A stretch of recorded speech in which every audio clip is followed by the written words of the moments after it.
श्यामनगर। श्यामनगर का गांव बहुत अमीर है। यहाँ के लोग सिर्फ अपने काम से मतलब रखते हैं। ऐसे ही लोगों को मतलबी कहा जाता है। यही गांव में पीपल का एक पेड़ है जो बहुत ही घना है, जिसके नीचे चबूतरा बना हुआ है। सब लोग हंसी खुशी से रहते थे। लेकिन एक दिन भिखारन बुढ़िया भीख मांगते हुए श्यामनगर गांव पहुंच जाती है। वो दिलीप के दरवाजे पर जाती है और भीख मांगती है। बेटा, कुछ खाने को दे दो, भूख लगी है, भगवान आपको और धन देंगे। दिलीप कहता है, सुबह सुबह भीख कौन मांगता है? काम पर जाने के समय।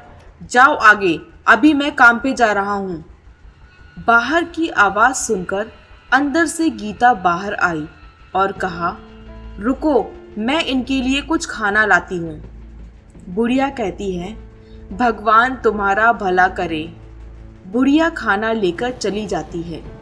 दिलीप कहता है, क्या ज़रूरत थी खाना देने की?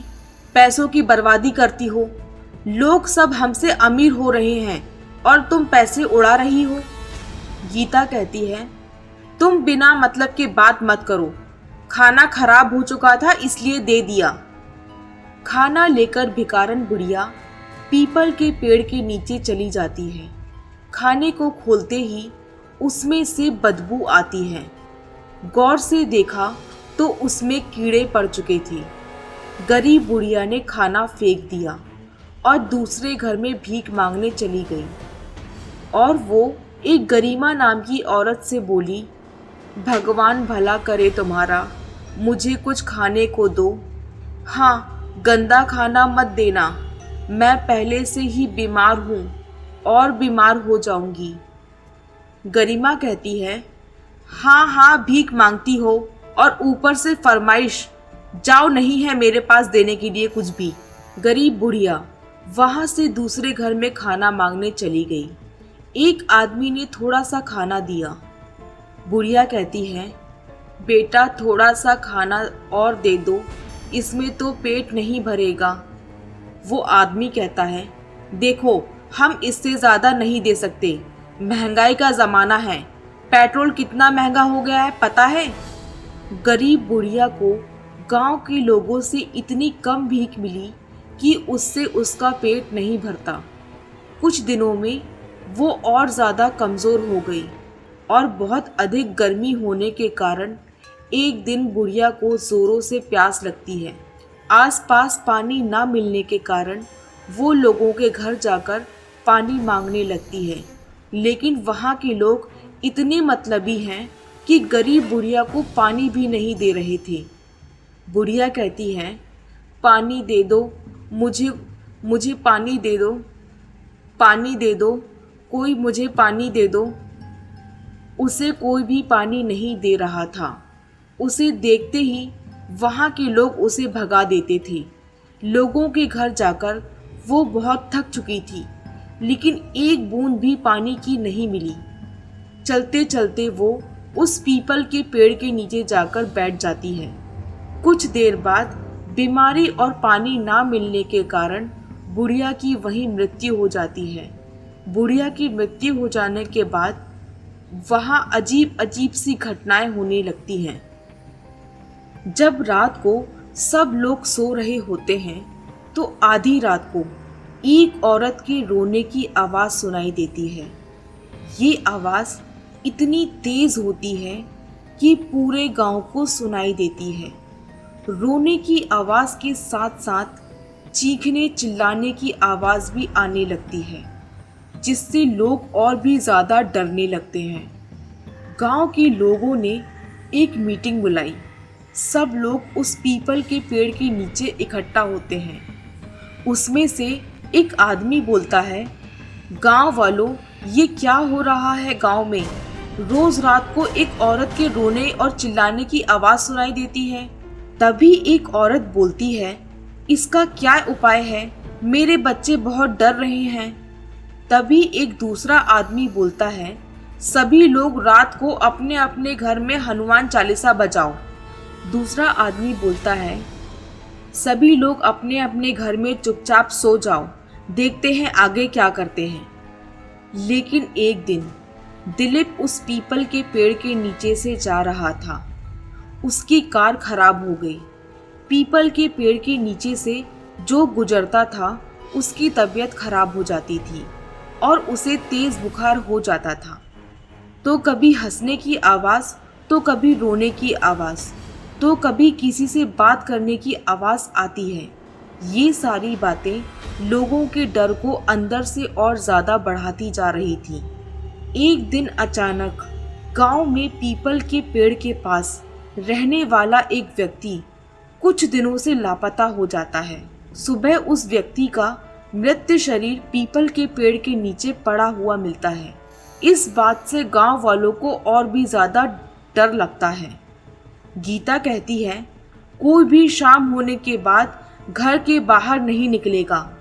गांव के सब लोग अपने घर के दरवाजे को बंद रखते हैं ताकि कोई गायब ना हो जाए। और उस पीपल के नीचे तो भूल कर भी ना जाना, भूत रहता है उस पीपल के पेड़ के नीचे और कुछ भी हो सकता है उस पीपल के पेड़ के नीचे। तभी गीता और दिलीप के बच्चे बोलते हैं, ठीक है, हम लोग कहीं नहीं जाएंगे। बच्चे चादर ओढ़ कर सो जाते हैं। पूरे गांव के लोग बहुत डरे हुए हैं। कोई भी घर के बाहर नहीं निकलता है। पूरे गांव में मानो मातम पसरा हुआ है। दिलीप और गांव के कुछ लोग एक साधु के पास आते हैं और उस साधु बाबा से पूछते हैं, हम लोग एक बुढ़िया को भीख नहीं देने के कारण परेशान हैं। वो भूख और बीमारी से मर गई।